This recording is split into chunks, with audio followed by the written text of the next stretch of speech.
guys, paldo kayo. Nag-order ko sa TikTok og kuan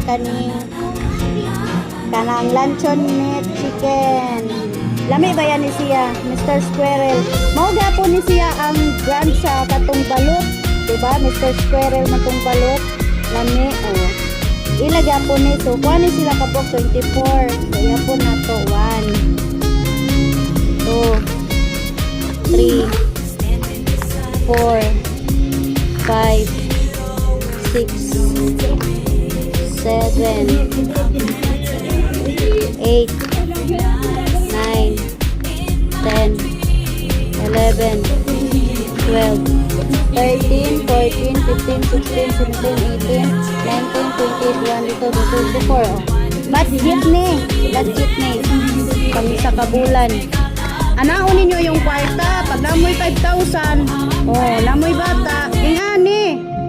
Oh, 3,000 inyong makuan, namoy diaper daghan, nanapod mo ingani daghan. Ma-budget na ninyo. Oh. Tapos napamoy sobra o makapalit pag bugas, di ba? Grabe, ingana jud pag budget. Tapos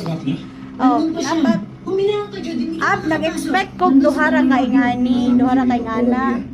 Agoy kay buy one take one na akong gipindot, so upat ang niabot. So duha, tolo, then ikaupat to sa loyo.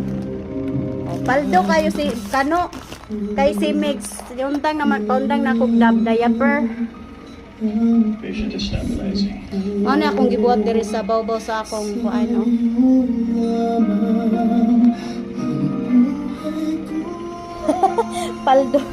paldo sa diaper kuan.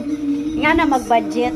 Akong gud ginauna kanang madugay-dugay na mo kanang buot, ano ba, para ng itlog o bugas. Sunod na po kwarta, magpalta po ko bisan isa lang kasakop 10 kilos bugas para madugangan, diba? Tapos unahon ko gamit ang katunggaan pa nga mga sako sa kasako ng 10 kilo para dili madaot ang bugas. So, naragod budget pag may time.